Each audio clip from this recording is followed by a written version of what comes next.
Good morning, everyone. Very happy morning, Rajat. Good morning. Hey, Shreya, maybe what you can do is you can maybe pause the recording till for now and just wait for other people to come in, or we can just edit it out later. No problem. You can just edit out the um, initial, the preamble talks and stuff. Folks, morning. Can we have the videos on at least for some folks? थोड़ा तो one-on-one connect कर लेते भाई.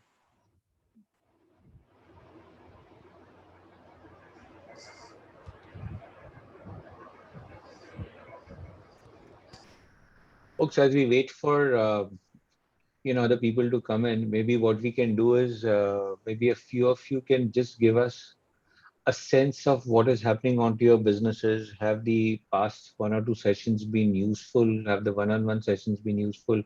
What are the things that we could perhaps do differently in the engagement that we are doing?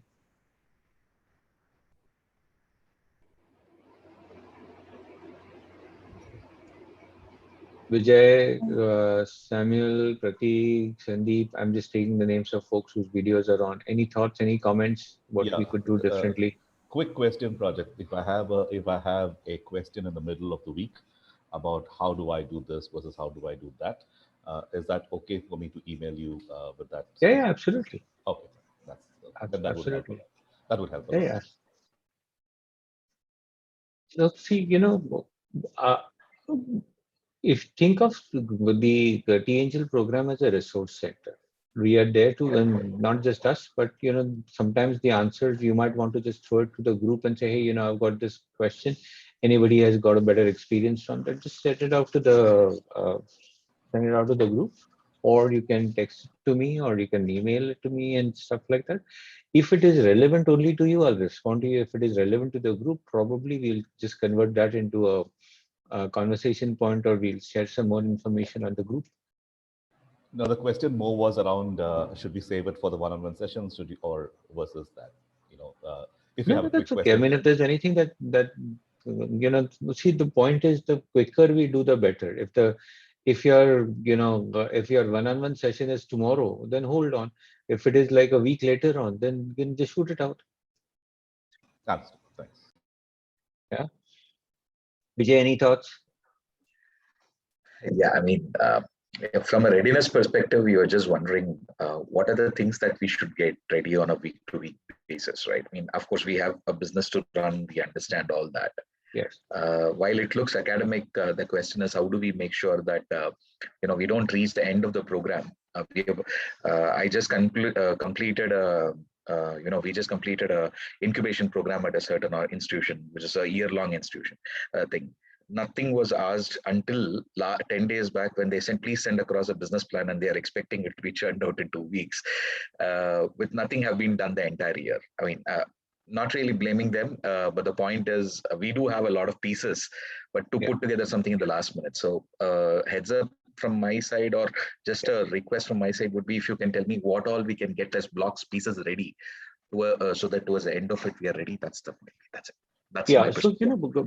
no, and I think it's a great question and a very pertinent puzzle. So if you see what I've been doing is I've been sharing over the past 2 or 3 weeks perspectives in terms of what it requires to build a business with a strong foundation, and something that will make sense to investors, or which is the way in which investors think about the businesses. There isn't any one business plan. So it's basically about understanding what needs to be done and what are the kind of things that would work as far as an investor story is concerned, and then putting it all together. The last phase of we've done all of it. And today's session is about the financial plans and other things that with the numbers aspect about the business plan as we should think about. And I'm going to cover both B2C and B2B in my in the examples that I give you. Once that is done, that will be a starting point for figuring out how that story now needs to get communicated in a pitch deck. An Excel sheet is a story of your business in numbers in terms of how you're going to go about it. But an Excel sheet in itself, by design, is not a strategy. The strategy is something that you have got, thought in the mind in terms of, for example, is if you're an enterprise customer, is each customer going to give you 1 lakh rupees, or is it going to give you 10 lakh rupees?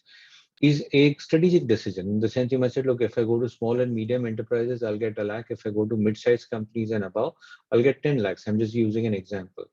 Now, the question is not in terms of whether this is right or that is right. The question is, which of these two options are you best suited to do? Are you best, qualified to do? Is your software more geared for?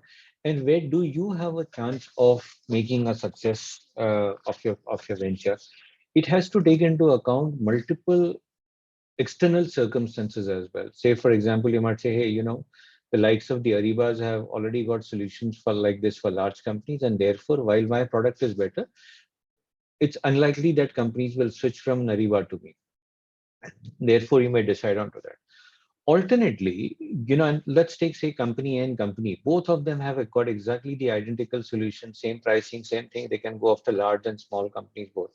But one of them has got, say, 15 years of industry experience, has been a business leader in some of those companies, and therefore has perhaps a direct connect with potential decision makers in very large corporations. In which case, that market becomes a little more relevant for them just because of the access that they have to those markets. So strategy is not about what is right and what is wrong in absolute, in isolation. Strategy is always to be seen in a context, and contextualizing anything that you do is going to be important. And therefore, Vijay, to answer your question, when we are working on the final outcome of this program is going to be what? A business plan. A business plan is not what you will work at. Business plan is what you and us will collectively work on. My responsibility will be to help you finalize a pitch deck that we are both happy with and say, okay, this now makes sense for us to take it to investors.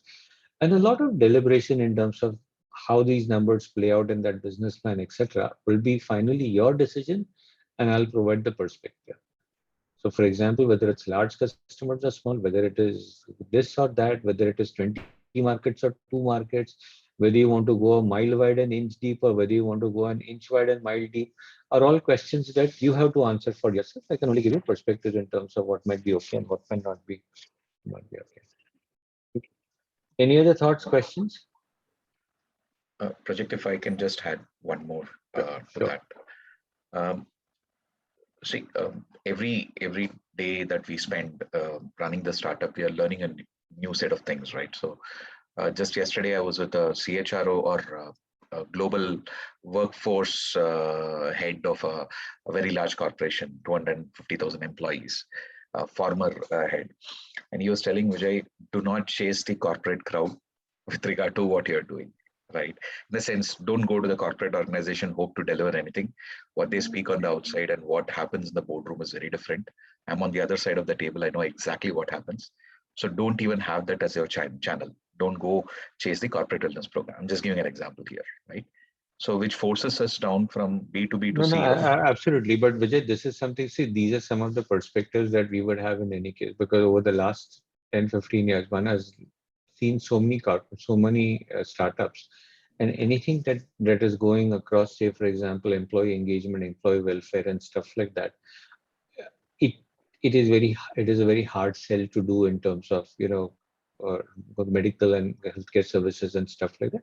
At best, the company might be able to say, okay, I'll give you access to my employees, let them choose what they do. Out of 10,000 employees, maybe 3 will turn up. The effort to output ratio does not really, work out well, and therefore you have to look at various things. Also because, your mailer will go with the same offer, same day with, or the same letter, or a emailer on which there will be an offer from, say, Hyundai to give 10% discount on the car. So it doesn't really, and these kinds of things come out every day to the employees. So therefore, nothing gets seen from a. So there are merits and demerits of everything. We have some perspectives because we work with hundreds of companies. And look, for example, now when we look at your experiences, it makes our understanding of the market better, right? Or we look at somebody else's experiences and this and that and stuff like that. I mean, for example, with Sandeep, we've been having a conversation around his model on organicness in terms of drop shipment versus warehousing model. and the kind of challenges that he faces. Now, while we have some perspectives, his specific learnings and the experiences that he's got in terms of what he's doing also builds on to my knowledge base in terms. So therefore, the next batch will benefit from what Sandeep is telling me as well from his experiences in the market. But at best, but does it, something worked for Sandeep and did not work for him does not necessarily mean for the next set of people who are doing something that is in a relevant area will have the outcome will be same. All I can say, hey, you know what? There was one startup which did this, and they switched from warehousing model to a drop shipment, or from a drop shipment to this, and this was the outcome because of this. Huh? So that is how this works, because there is no right or wrong, and there's nobody who can give you a magic thing and saying ये चार चीज करो तुम successful हो जाओगे. ऐसे होता नहीं है ना. Okay. So, folks, now what I'm going to do is I'm going to. Sorry, is there any other question? Otherwise, I'll move to the topic of the day today. Project, I had one small question. Sure, Pradeep. Yeah. So, based on your suggestion, we started talking to our friends and, telling them about our platform and giving them the demo. So what is one common question that is coming across, that how we are different from our, so there is a company called Smallcase, and one common question that comes across is how we are different from them. So while I'm actually explaining them, it's making sense to them. One of the friends suggested that, why don't you have a page which compares your product and their product? And this is where my dilemma is, like, why would I market, let's say, someone, a competitor on my page? But then there's a genuine question, like this question is something that people often ask. So I'm not able to, make a certain decision on this, whether what would be a right approach here. Yeah, so I think and you're right. I mean, never have your competitor's logo and your references onto that unless you're doing something significantly different. In many cases, you would be doing something which is marginally different. What you have to see, the whole, the point that I was making earlier in one of the previous ones about defining your value proposition. Why are you? Why should somebody choose you over others? Is the value proposition. In most cases, at a product to product level, your thing is going to be the same. But is the value proposition about saying that, personalized service? Is it about only curated thing? Is it about this, about that? Whatever it could be. Say for example, between a Taj and a Hilton, and say an Oberoi, and even in 5 stars, at a product level, there is no difference, right?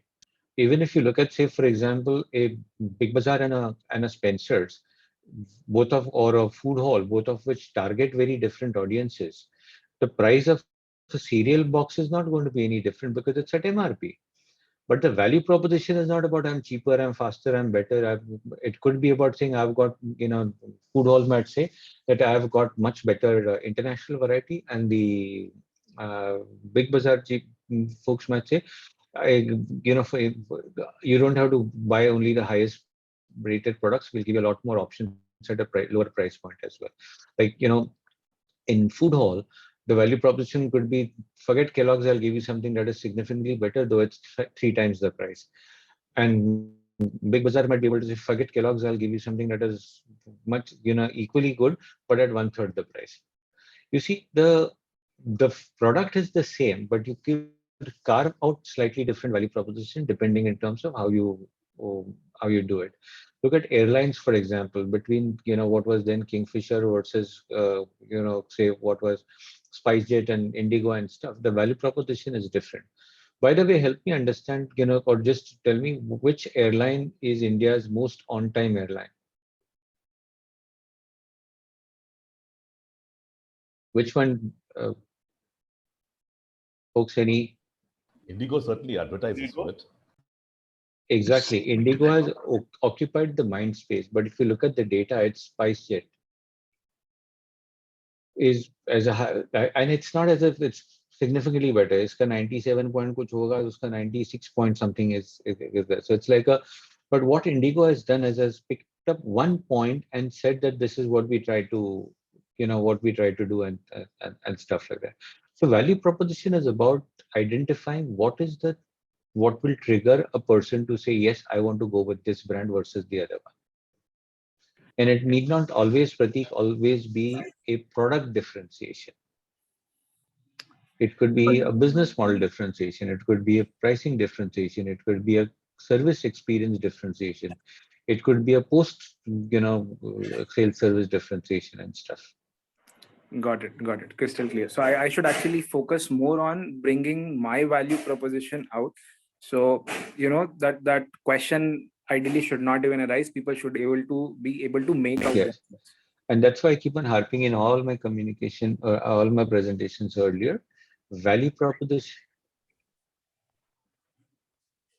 And that's why I keep on harping in all my earlier presentations that value proposition communication is going to be a very, very important part of what you do. That is what your business is about. Okay? Thank you, Praz. Okay, folks, moving on to the topic for today. Okay, I'll do a little bit of preamble and then I'll open up two example Excel sheets that I've created on Google Sheet. And each of these Excel sheets will have to be, for each of the businesses, these Excel sheets will have to be customized. In the sense, it's not as if there is a framework or a template and says, my number dalo, my business plan is going to be ready. Because the dynamics and the nuances of each business are going to be different. But when you're working on a financial plan, it is important to make sure, see, the numbers by themselves are immaterial. The thought behind those numbers is going to be extremely important, and the planning behind those numbers is important. So if you're a B2B business and you're saying that today I have 2 customers, next month I'm going to have 3 customers, then you have to walk backwards in terms of saying that, look, how much time does it take me to convert a customer? If the answer is 3 months, and how many customers do I need to approach before I convert one? If it is 1:3, then you need to have, if next month's target is to convert 3 customers into paying customers, which means you need to have open conversations, active open conversations with at least 10. If you don't have that, you're not going to meet that objective of 3 customers next month. Now, a lot of times what happens is the Excel sheet is a very dangerous tool because it allows you to just, stretch it across and put it. I would urge you not to use the stretch tool of Excel sheet. If there was one way of disabling that, please do disable it. Put each cell very differently with the thought process. There is no reason that if you're growing at 20% month on month, next month you need to grow, or next month you need to go on to 20%. It is quite okay to say, okay, I've now got 5 customers. After I get 5 customers, I'm going to take a 2-month pause to really drill down and increase value for those customers before I go. Or it could be saying that after having now got 20% growth, now I've got my go-to-market ready and very well, because now I'm going to increase it by 3x. At lower volumes, you can do that, right? So there is no basis for pulling that Excel sheet data and saying that, let me see what that business plan looks like. Use each cell as a thought through thing. What am I going to do next month for this to happen? Month after next, how many customers, why that many customers, from where, how, what do I need to do now and stuff, and work backwards from all of that. If it is B2C, you need to think about the same way. What is it that I will do to increase my customer adoption? What will I do to increase the number of customers? Do I need to double my customers? Do I need to increase it by 10%? Do I need to increase my ticket size per customer, or do I need to increase the number of customers that I have? What is my model of doing that? Is it going to be PR? Is it going to be outbound, messaging? Is it going to be social media? Is it going to be what? I mean, all of those things need to be detailed out on a cell by cell basis. And at a broad level, at the annual level, you may have a directional plan. But for the first quarter, whatever that immediate quarter is, that plan has to be super granular, which means fast forward, say, 45 days later, and if you're standing today and at 10 o'clock on the 46th day, you should know what your day for that day should be looking like, or what your week and that was looking like. That this week I'm going to put 4 posters in the 20 stores that I have got my products in. Before that, I will be talking to the owners of the stores to allow me to put a poster or a standee there, and I will have 4 promoter girls in each store trying to sell my product, because that's my experiment that will happen.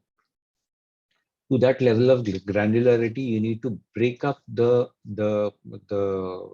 quarter and do that. And of course, at a month, you need to have super more granular thing. Now, just because you plan it granularly doesn't mean it will all happen, but doing that planning is super important, and therefore do it at a month by month level. Typically, I've seen a lot of entrepreneurs do their business plan at an annual level, year 1, year 2, year 3. It doesn't work. Do it at a month by month level for the 12 months, put it into quarter by quarter, and then fold it into an annual plan later on. The second point that I want to make is that when you are working on your Excel sheet, there have to be two. I'm killing my video because I think my net is a little unstable. When you're doing your Excel sheet business plan, there will be two versions of the business plan. One version is going to be your business plan for looking at what the business case looks like. And the second is going to be a version which is giving you a view, more clearer view of your cash flow. And I will explain to you what I mean by that. In the business plan, that is going to be an indicator of your business case now and in the future. You have to work at a fully loaded cost. Fully loaded cost meaning that I'm not currently taking salary. My uncle has given me an office. My sister is helping me with marketing. My friend is doing this for me, etc. All of those are cost savings that you currently have. But it doesn't mean that you don't have those costs, that you're leveraging social capital for that, whether it's your spouse or your or siblings or friends or colleagues or whatever else that in the industry you're doing. You're doing things in a jugadu manner, but it doesn't mean that those cost structures are not there. So one version of the Excel sheet should look at what does my business look like had it been fully loaded with all the costs that are involved with that. The reality, however, is that you're saving on your expenses by some of those things that you're doing in a very frugal manner earlier, not taking salaries or not taking market salaries. So your market, if you're gone in the market, the value could have been 2 lakh rupees. You're taking only 20,000 rupees as monthly salary. So that's fine. So 1,80,000 is a cash saving that you have, cash advantage that you have, cash flow advantage. It is not a cost advantage because the price is still the same. You're bearing that cost at this point of time. So when you're looking at your costing, when you're looking at your Excel sheet and stuff, look at the fully loaded cost and then do it at a cash flow model. Okay? I'm going to, folks, any questions that you have about the financial modeling part of the business, then I will address them in the as we speak now. But let me know anything that we.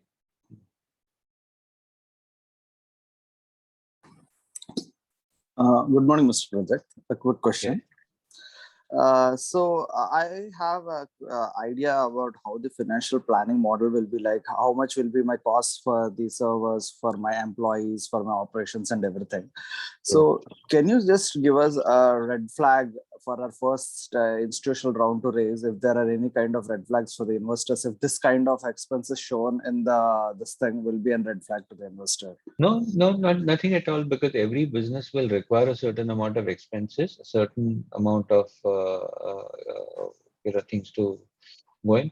So no, there is no particular thing in terms of revenue. What any investor would want, and you should look for that as well, not just because investors want it. You should try to be as frugal as you can in your expenses. As simple as that. In terms of saying, say for example, if you're getting a co-working space, try to get it at T-Hub rather than getting at WeWork. No point in spending 20,000 rupees per seat when you can get it for much cheaper. Those are the kind of basic things that people would expect from at an early stage. Yeah, I mean, one red flag is when the founders are expecting near market salaries. So if, for example, if you're 10-year experience guy, and if you're going to get 3 lakh rupees, 4 lakh rupees in the market as salary, and you're saying, okay, after I get the funding, my salary will get up to 4 lakh. Now that's going to be a red flag, because the point is that this is not an employment for you. This is like where you're playing for the equity upside. Of course, it doesn't necessarily mean that anybody wants you to have a compromised life. So, for example, if you have EMIs to pay, student, your children's fees to pay, and house to run, and if you require 2 lakh rupees for running the household, of course, investors want you to have that thing. Nobody's asking you, but it is a conversation. So again, all I'm saying is there are no absolute numbers. Say, is 2 lakh rupees salary too much? Is not a good answer.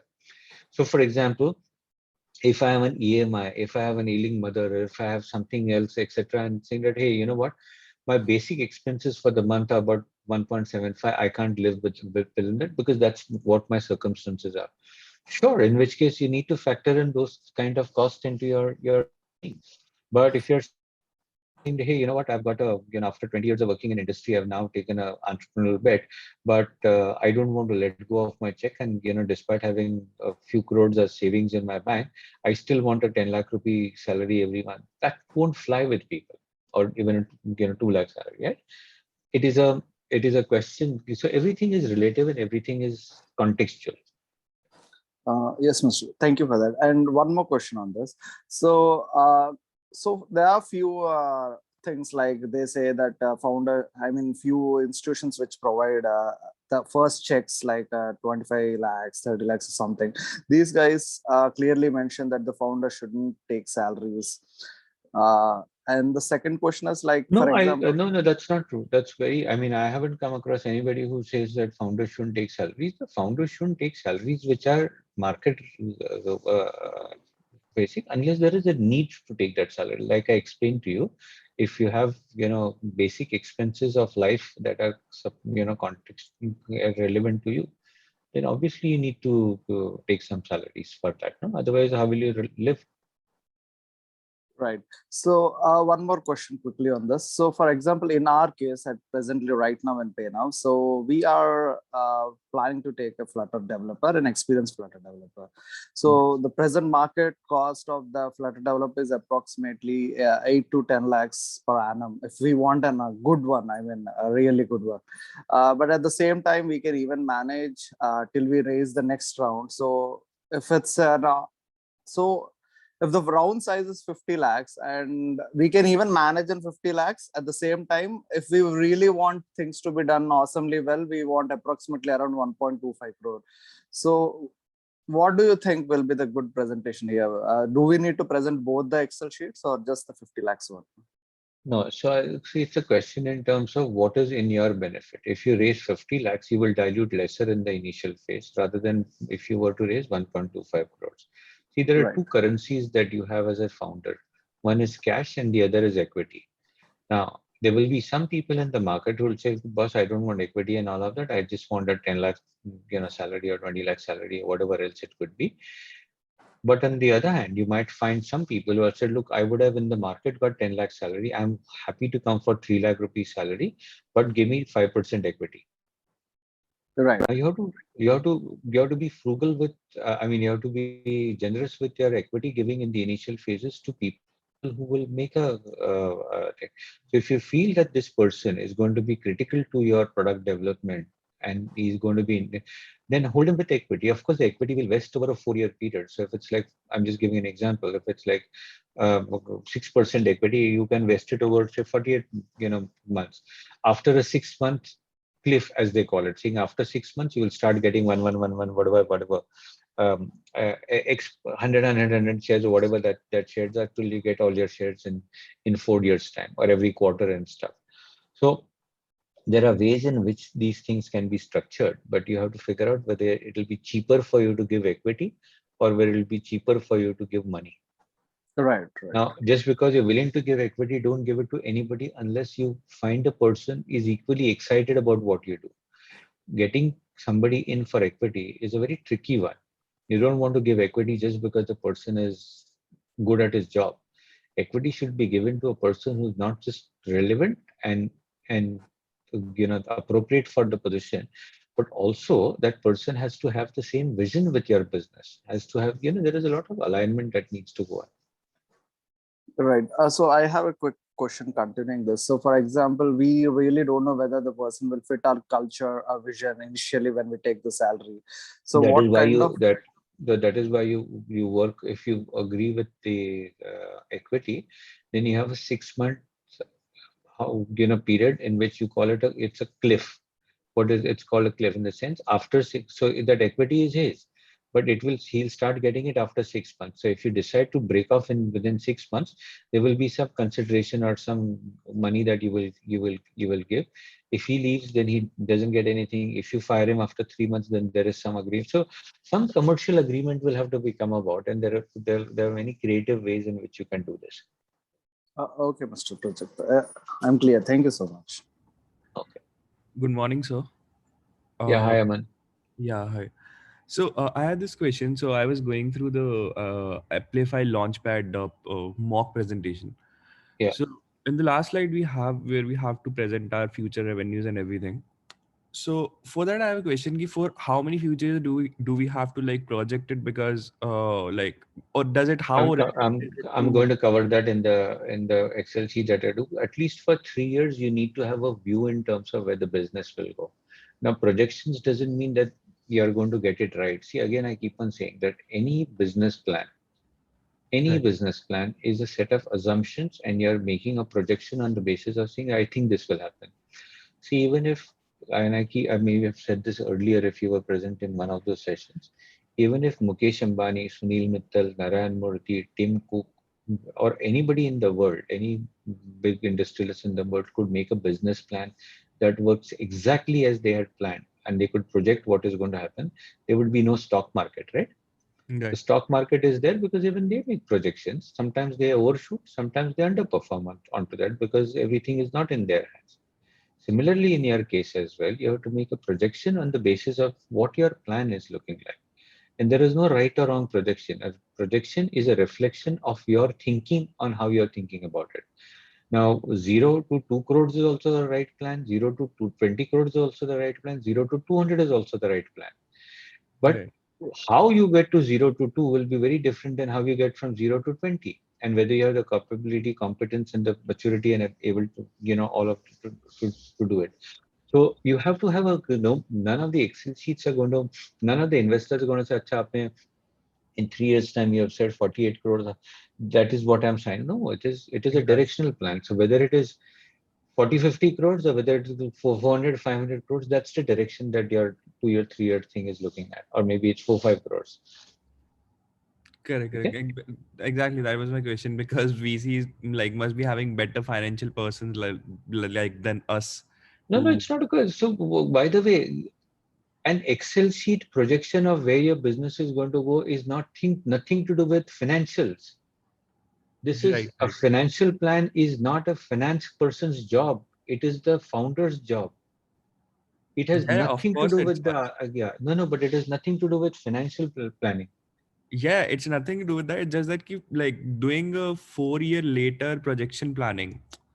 Even a So 4 year later projection planning is nothing but a strategy discussion. It is a story about how you're going to go from here to there without and then putting numbers to that. It is not that you require a CA or a finance guy onto it at all. Absolutely nothing. And what I'm okay, let's go to the Excel sheets and I'll explain to you what I mean by that. Okay. sure, sure. Thank you, sir.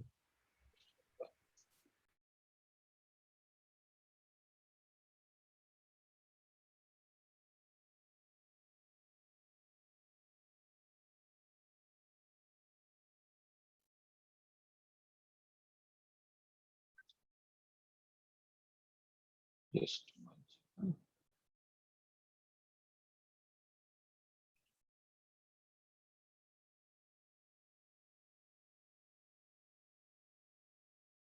okay. Are you able to see?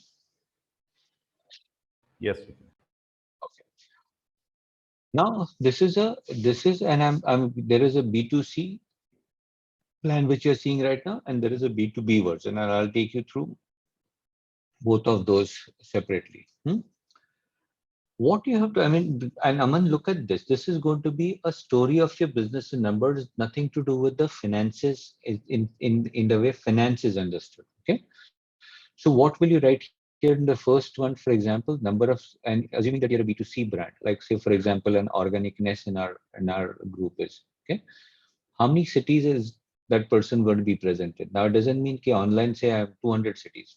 Obviously, I mean, that's not what you mean. Basically, in terms of saying if you're an offline brand or if you're going to be present offline, how many cities are you going to be present in? And how many stores will you be present in? Then you put in terms of what is the team size going to be, and I'll put it in red because I'll make some common points later on onto that. Then what is your customer acquisition cost likely to be? You may have some assumptions that you will put onto this, and you'll keep on refining it over a period of time. Your average product price, saying my ticket average basket size is going to be about, say, per order size is going to be 1200, but over a period of time I'm going to increase it because I'm going to introduce more premium products, or this will happen, that will happen, and it'll go to about 3000, if that's your plan. On the other hand, it could be that currently it's 1200, but over a period of time I'm going to increase the number of products and many of them will be cheaper, therefore average product price over or a basket size, the transaction size is going to come down to, say, 800 rupees. Now, as you see, Aman, this is about strategy. This is not about finances. It's about what you're going to do in the basket that will increase, decrease, or keep the number the same. Repeat purchase matrices. So, for example, if you're a baby food company in which, and your pack is going to last for, say, 2 weeks, then your repeat purchase thing has to be measured again. How many of my customers are buying it every second week? If they are not, then it is a difficult thing. But if you are, say, for example, something that a customer is going to use once in 6 months, then obviously the repeat purchase will have to be the customer buying at least twice a year, right? Or for example, if you're a cold cream that is going to be, one dabba is going to last for 2 months, then you need to figure out accordingly and what your average gross margin would be. And then you put in terms of, what is your sales contribution plans again? How much of this will come from your own website? How much will it come from marketplaces like an Amazon and other places, or whichever ones are relevant for you? How much will it come from offline stores, on-ground stores, or any other channels, distribution partners, and other things that you may have as a part of this entire thing? You can put these as percentages or you can put these in absolute number, but these are assumptions that you will make on the business on the basis of something. So for example, if you say 80% of my business is going to come from marketplaces, in which case your strategy is heavily marketplace dependent, and your pricing, your gross margins, etc., will have to be adjusted accordingly. When you look at row number 9, for example, this row number 9 is therefore not an absolute number. It is a number that you will look at and say, okay, in a particular month, if 80% of my business is going to come from marketplaces and my MRP is going to remain the same, after marketplace discounts as well as after marketplace distribution margins, how much am I left with? 20% from my own website, how much am I left with? And on the other hand, if you were to say, okay, in Jan, Feb, March 2022 onwards, I'm going to have 50% of the business coming from my own website, only 30% from marketplaces and 20% from stores. I'm just giving an example. In which case, not just your competencies in terms of what you're going to do in terms of marketing, etc., change, but your gross margins will improve as well because you will be making a lot more money. But what that means is that to gradually move from 80% of marketplace sales to 50%, to reducing that to 50% and 30% more coming onto your own website, your CRM, which is your relationship with your customers and incentivizing them to come onto your own platform, has to be significant. Can you therefore put some thing onto your packet which says, okay, buy from our website directly and get 10% off, or get this and get that and stuff, or whatever else it could be. So all of these will have to be strategies that you will think about, as a result of which some change will happen. And that's why I'm saying, don't do this, put a number and then stretch it like this. It doesn't work very well. Just do it cell by cell in terms of, okay, this month what am I doing, next month what am I doing, at least at a granular. This is a summary, and that's why I've said this is why I've given it as a quarter by quarter thing, and it will therefore come to an annual level, and year 2, year 3 you will do it at an annual level. And then just look at the line items first. new customers, consumers, or users that are added in that particular period. And therefore, what is the cumulative number of cumulative number of users that you have in the in stores, number of transactions done online, average number of transactions, and therefore the average ticket per transaction, and therefore the revenue. Because you're a B2C brand, and therefore there will be some physical product that you're selling, there will be a cost of goods sold, which is a direct cost, or the expenses, or the inventory. There will be direct warehousing cost, distribution partner share, and therefore your gross revenues that will come from you. Expenses items, salaries, marketing, operating, technology, capex, and miscellaneous. These are all the various heads under which you will need to budget for various things. Each of these will need to come from a very detailed expense budgeting in terms of what is happening. So, for example, if you look at marketing, and by the way, sorry, let me just come to this.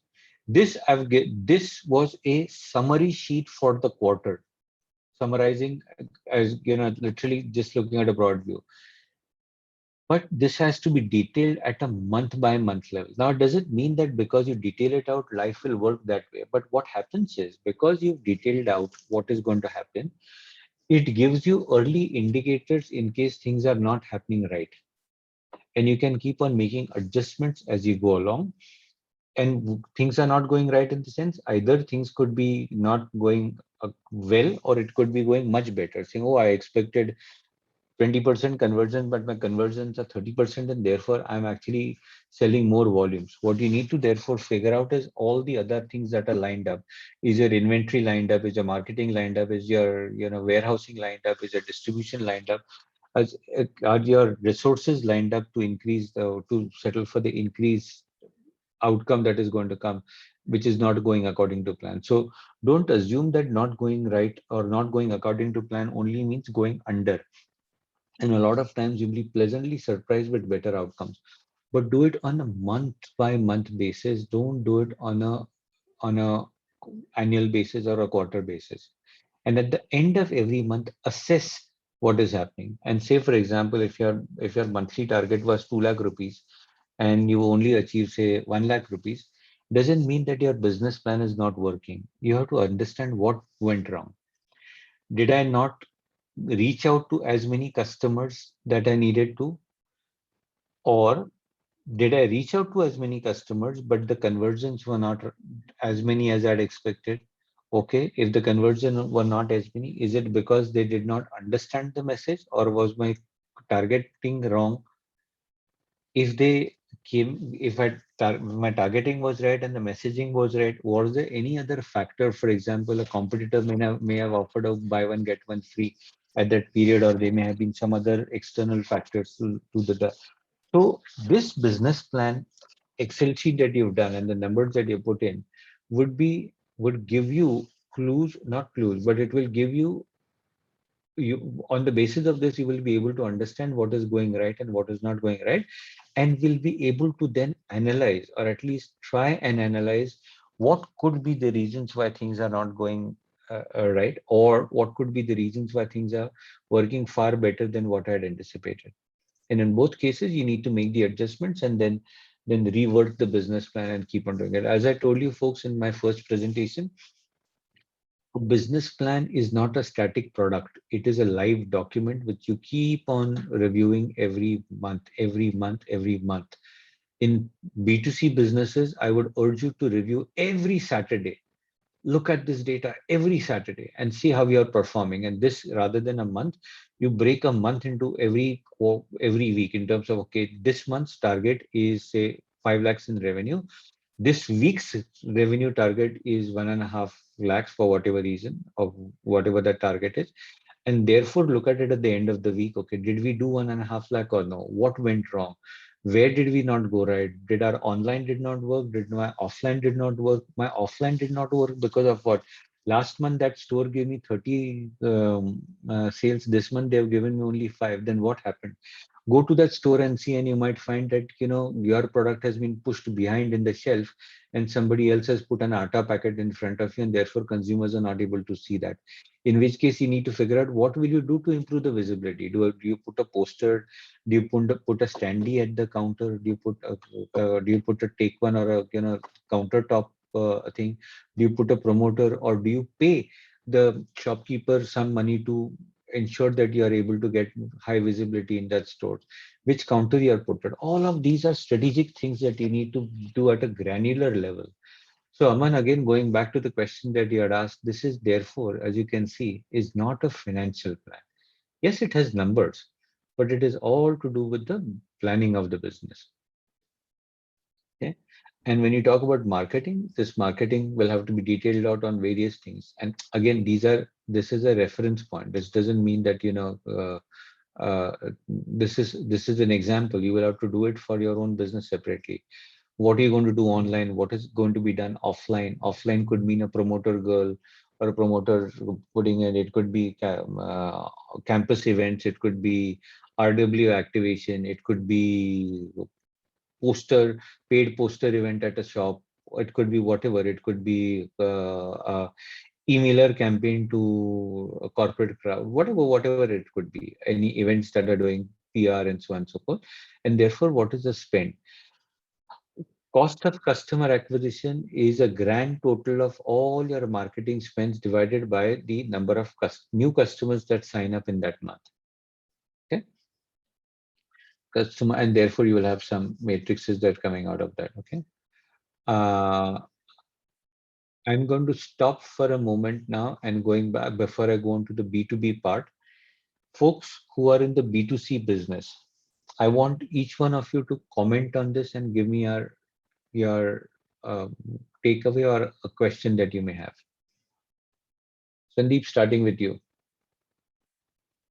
Yes, sir. So basically, so the financial projections like that we did for dropship model, like one of the points that you have mentioned is like you would be very pleasantly surprised when you plan month on month.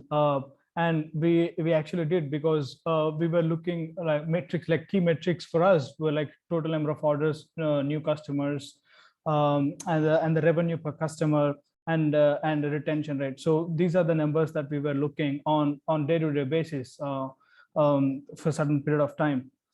So and we sort of interacted with certain angel investors and other founders in the space, and they have advised me to do the granular level of planning month on month for like next year or so. And that gave me like a full-on clarity of where we are going and what we are doing and how much cost that would happen if we go this way or that way. And that tremendously helped us a lot. And what projects have like mentioned, saying that financial projection is not about like crunching the numbers, but it's about the strategy. And I absolutely agree with that. That's very true. Good to hear that. Anyone else with any comment? Sure. Hi. So yeah, is anyone speaking? Yeah, man, go ahead. Yeah, so I basically got the idea. So I have done that, but I'll go it in more detail. So basically, as we don't have any proper measure to measure like any measurement to measure a startup, right? So these points will help us out to have a look. Ki, are we going down or are we going up? Basically, ki, where are we when we have planned it this granularly? That is correct. That is correct. Yeah, Prajakji, Sudhir from Vitamins and Me. Yes. Yes, yeah, actually, it really helps the Excel sheet. Like we were not doing it until now, but that is the way we were planning. Like if you see, right, we were not totally on marketplaces. We were totally on online, only our site. So that's how we were planning. And then if you come to the marketing strategy for online, right, once again, we can also do much more granular, like how much you're getting on Facebook revenue, ads revenue, Google ads revenue, how much you're getting on Instagrams, how much you're getting on influencer marketing. I mean, it's kind of like aligning to what we are doing presently. and we can further also do much more granular. Yeah, absolutely. Absolutely. And this is to be done at a really granular level. Otherwise, it doesn't work out. No? Yes, yes, yes. Sir, I would like to add one more point. Yes. So basically, like I'll give you an example from what we have done. So once we started doing this granular planning, so we were looking at our marketing expenses. So we thought Facebook and Instagram is the like the one of the key areas where we need to market ourselves and get the customers from. But we spent like around 60,000-70,000 and we got like 150 customers when we looked at the data. When we did the planning and we looked at the numbers, and we were absolutely shocked because we thought that's the main source of getting the customers. Then we invested in other sources of other channels to get the customers, like Google Ads and email marketing and all of that. And that turned out to be really great. So the granular planning again helps look at what's working and what's not. Absolutely. Very good point. Very good point. And I think, see, you have to also look at it from a stage by stage point of view. So if your next month's target is 200, ideally, 200 customers between, see, in many cases, most of us will know enough people within our network and our friends' network and other things to take care of what the first 6 months of volumes easily without any spending. So, as an investor, for example, when I look at a startup which is pitched for funding, and I ask them what is the funding for, and a lot of time they'll say 70% on marketing. What is your next month's target, and what are you, for the last 6 months, how many customers you've got?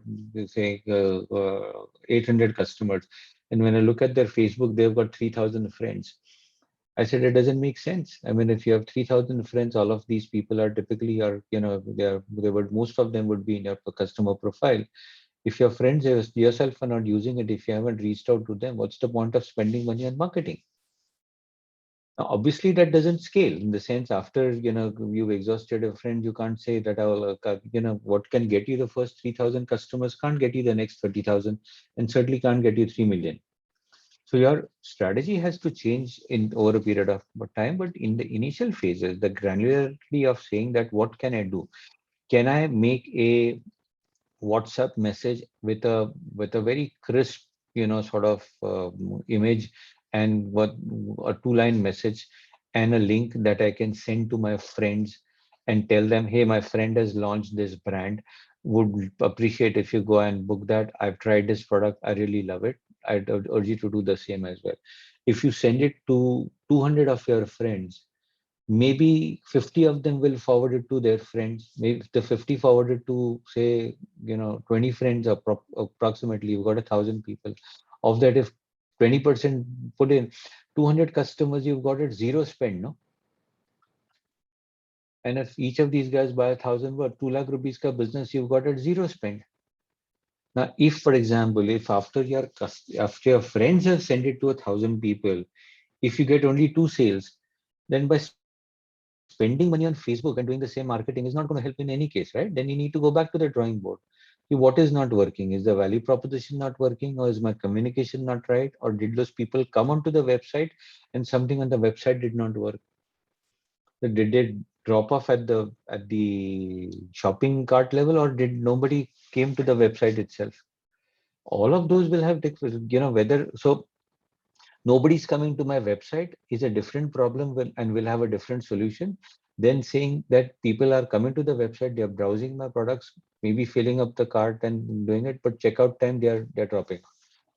Now, what is the problem? Is the pricing the problem? Is the user experience the problem? Is the process broken in some way or the other?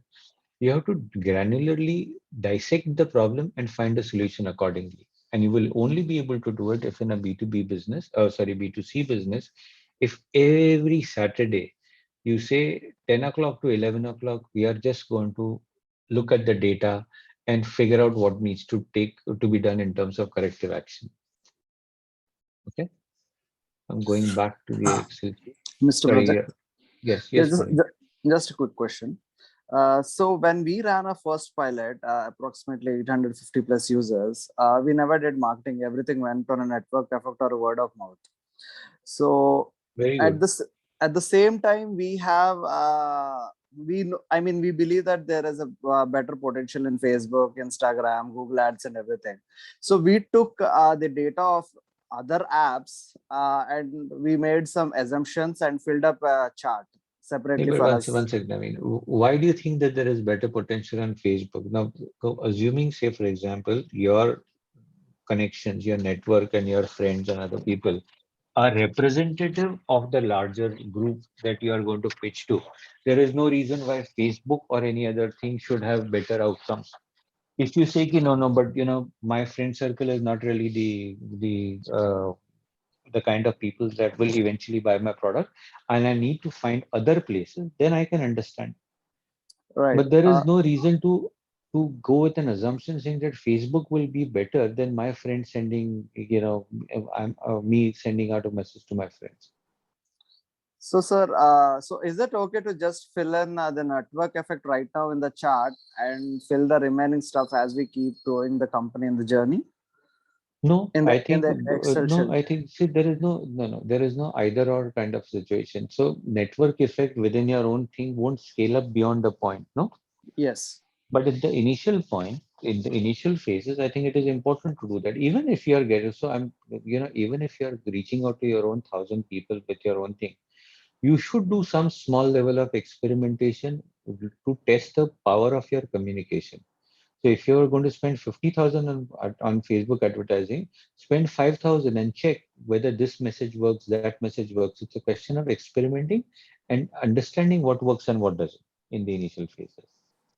Okay, great. That's Because exactly beyond, what I want yeah, actually. because after, because beyond the point, after your friends are exhausted, you can't suddenly then say, okay, now let me learn how to sell to others. No, you have to Right. parallelly keep on building your learning, but instead of spending 50,000, you can spend 5,000. See, again, I keep on telling people, investors will come if you have a good business. All of that is fine.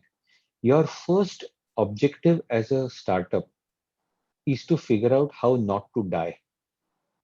Your first thing has to be, if nobody comes in and puts money into me, how do I become self-sustainable? And what do I need to do to get self-sustainability?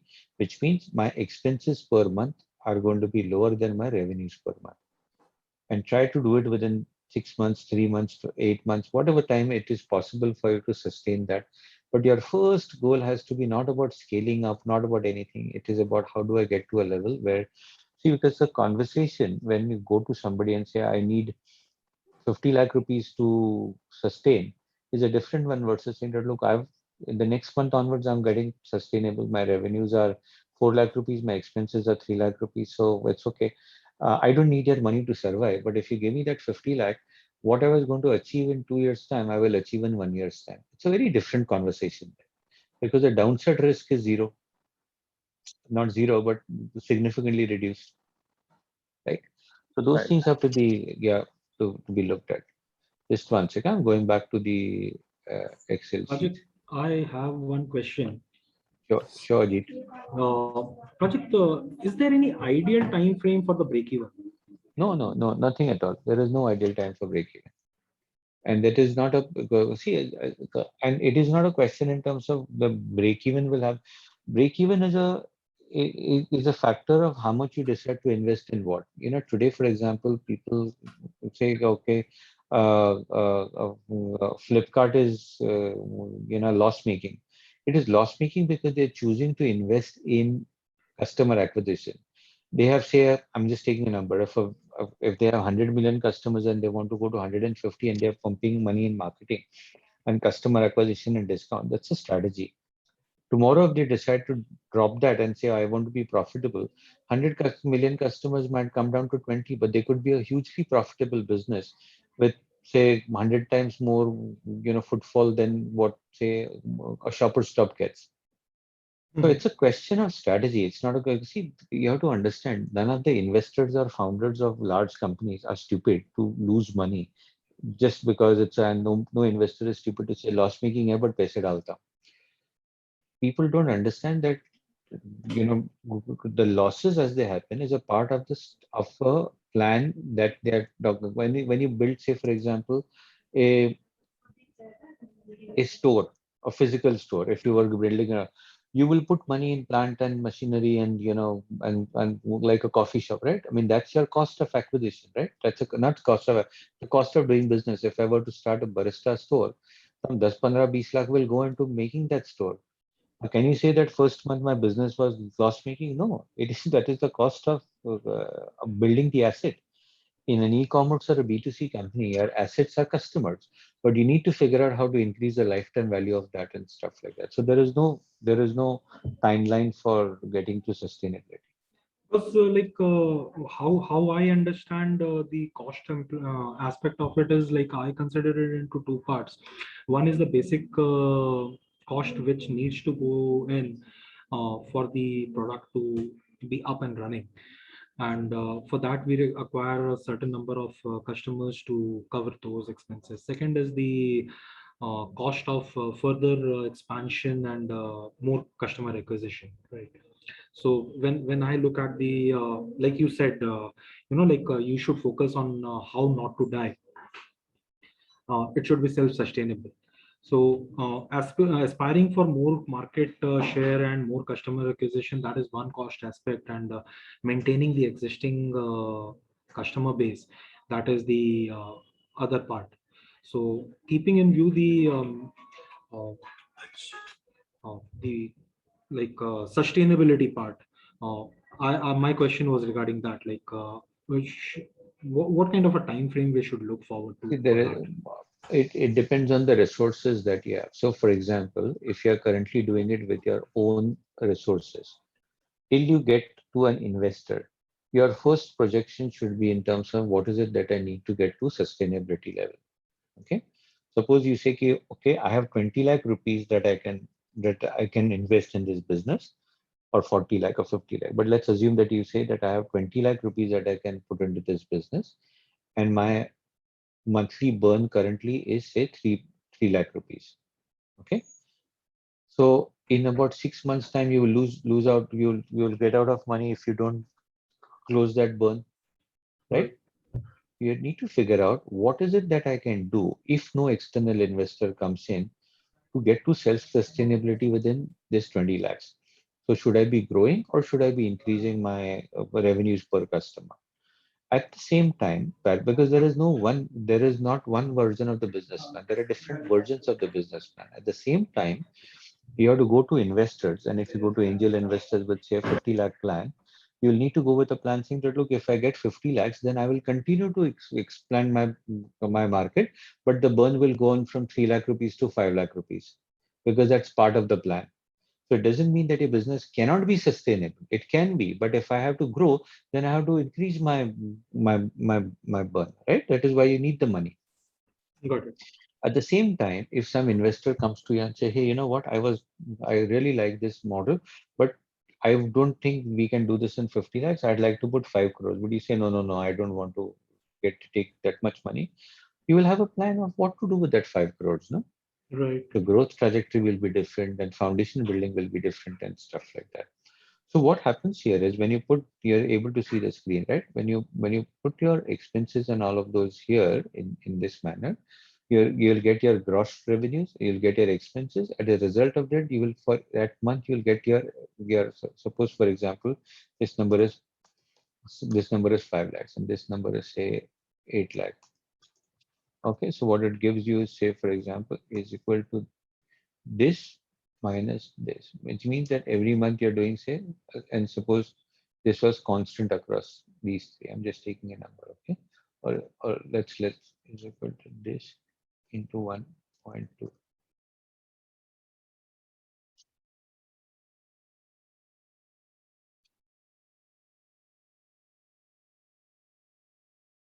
Is equal to this into 1.2.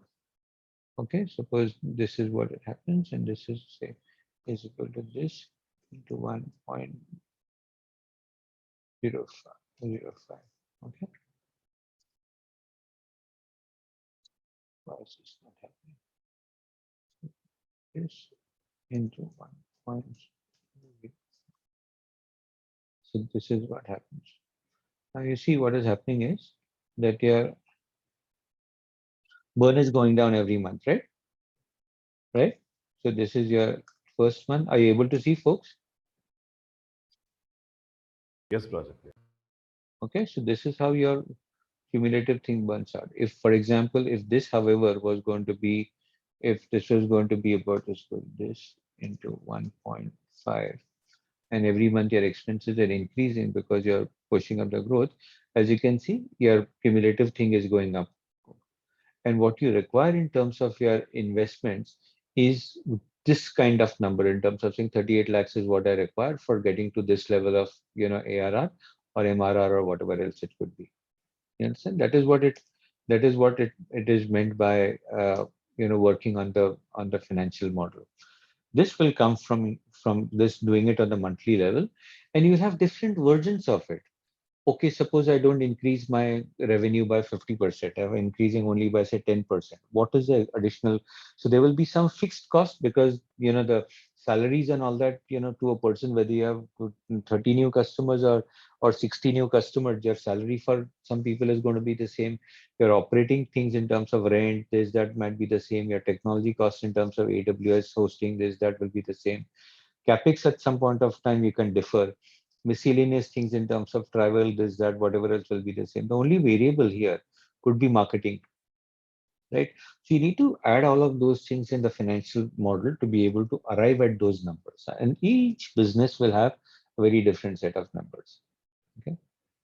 I'm moving to the next one. Are you able to see the B2B one right now? Yes, Folks? Project. Yes, yes, Now you can see the B2B one, right? yes. It is again, the principles are the same. You will have the number of countries that you're present in, however, in B2B, and it could be just one, and in which case you're saying that I'm an India focused thing, in which case this row itself becomes irrelevant. Then what you will put here is number of new signups instead of consumers. Lost customers, okay, not me, lost customers, that is the churn, and therefore the cumulative customers at the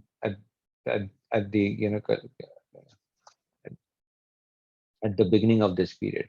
What is therefore marketing spend, and therefore the customer acquisition cost. Customer acquisition cost is marketing spend into new customers new signups that you got.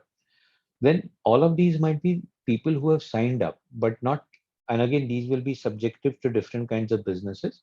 But of all of those, some of these people may be paying customers, some of them may be not. Total number of paying customers and average revenue per customer. Now, in some businesses, you may have additional revenue, like say, for example, sponsorships, advertising, and this and that and other things, which may not be a factor of this, but it could be, say, other revenues. Okay, in terms of advertising market, but those are each business will have its own nuances. So I'm not putting it here, but you will need to add it if your business has got that much. And you may say, for the next 3 quarters, I've got zero revenues. I'm getting, revenues from this month onward. Now, in when you're doing your monthly planning for a B2B business, what you need to figure out is that if somebody's paying you for a quarterly basis, then your revenues for the fourth quarter are going to be new customers plus the customers from this minus the customers that churn out from the first quarter. If your revenues are going to be annual, then in which case it's about, the 13-month revenues will be in terms of how much you've taken, what are the number of customers from last year's annual subscribers that will stay on with you. If it is a combination of monthly, quarterly, and annual subscriptions, you need to have a separate sheet in which some of that thing will be worked out. How many of my paying customers will pay annually? How many of my paying customers will pay quarterly? How many of my paying customers will pay monthly?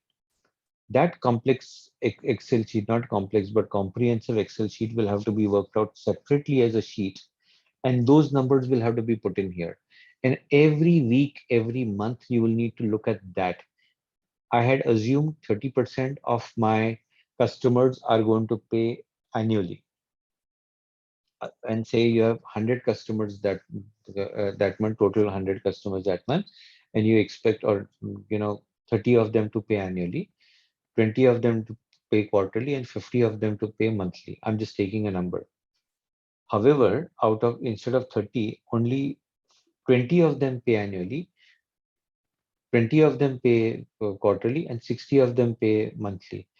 Your assumptions around customer adoption has not impacted, but your cash flow has got significantly impacted. You understand? Make sense, folks? Especially the B2B ones. Yeah, definitely. Right? Your cash flow will get impacted, and therefore, what will get impacted is how much money you need here as a result of your thing.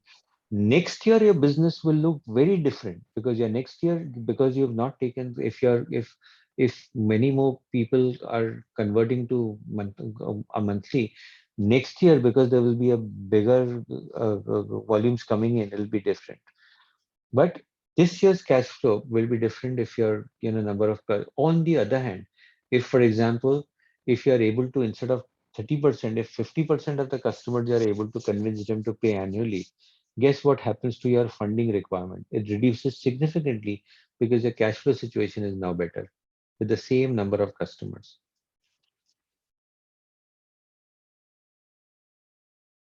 Make sense?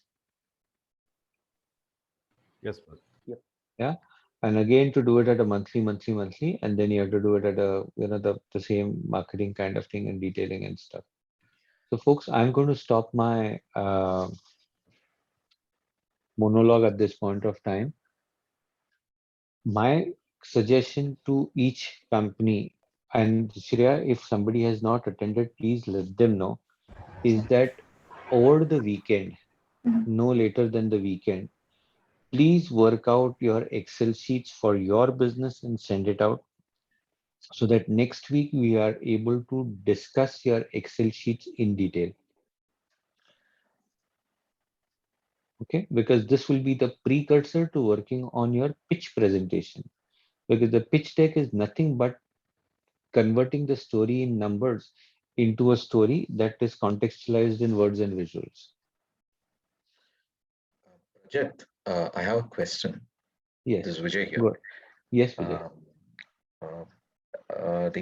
We are at least at this point of time, we are a B2B2C business.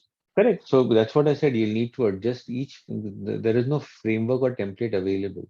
So you need to look at what are the number of channel partners that you have, which is your, the B part.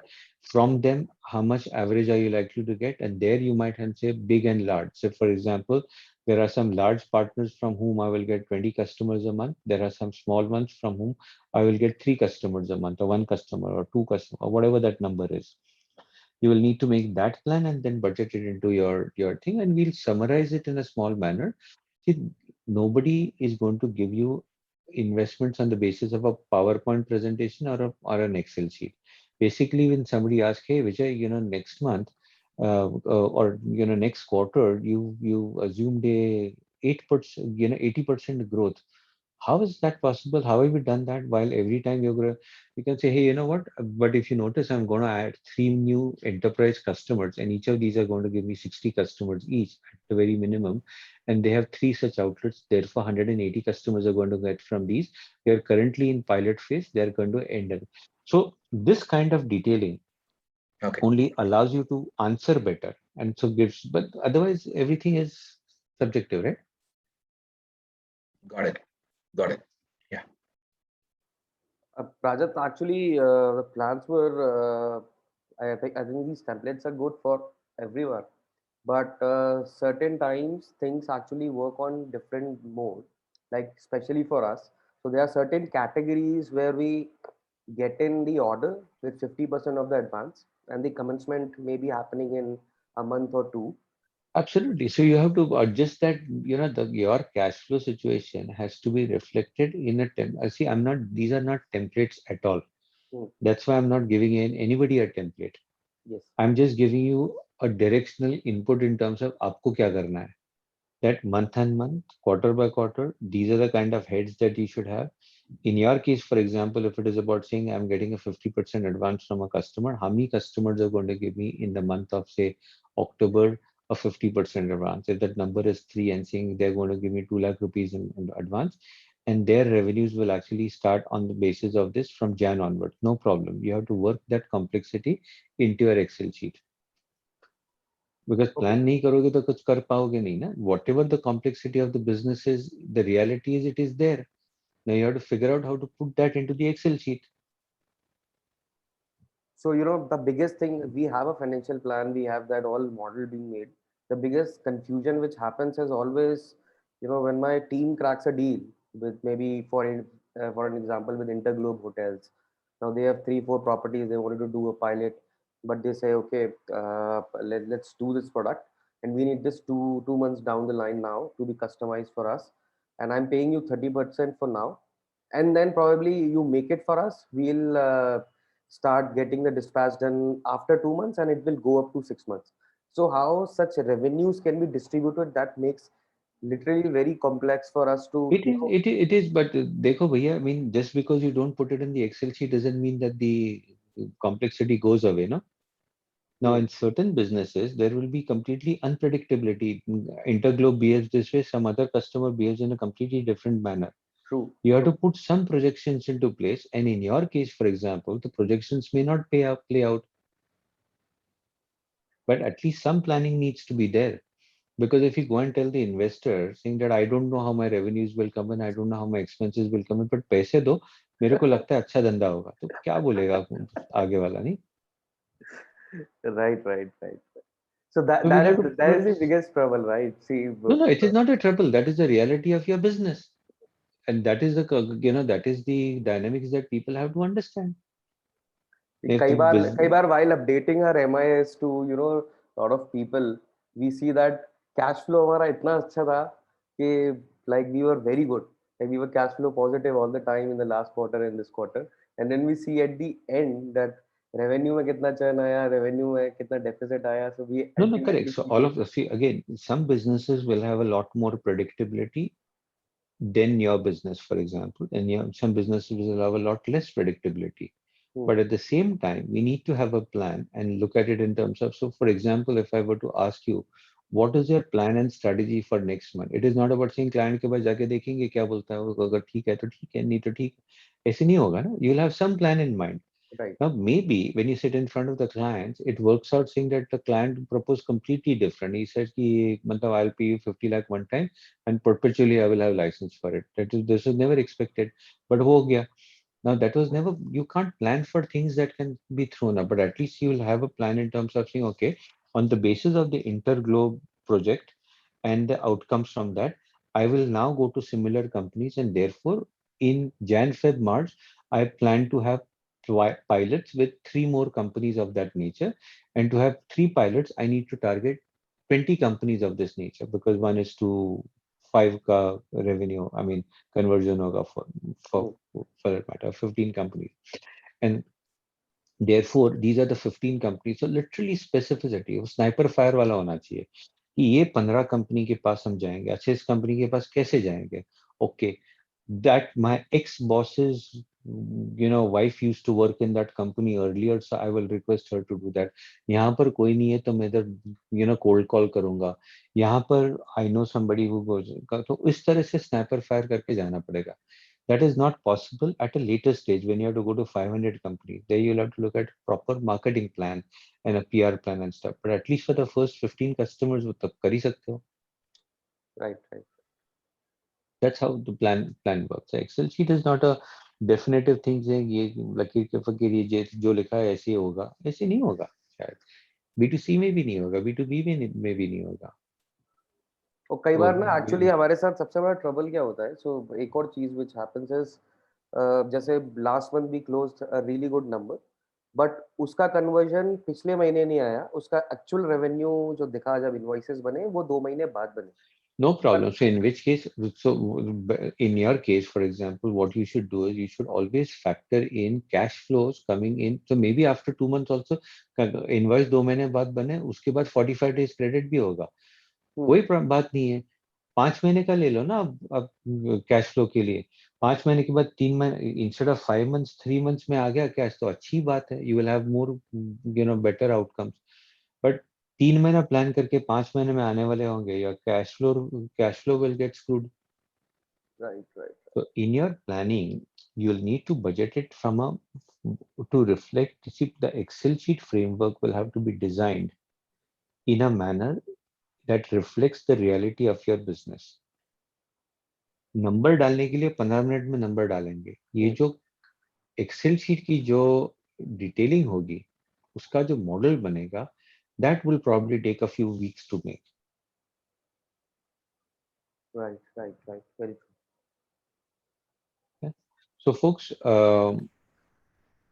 in terms of outcomes, I would expect and don't worry about kitna right hai, kitna wrong hai and stuff, we will figure that out. But if you put your heads to it, by Saturday, you should be able to all send us your Excel sheets.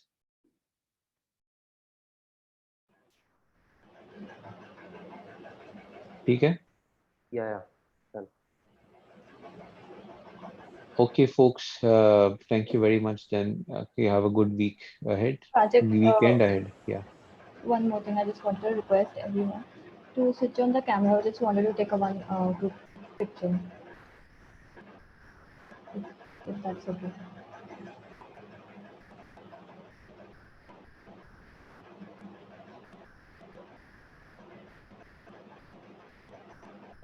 Project, I would request. Thank you.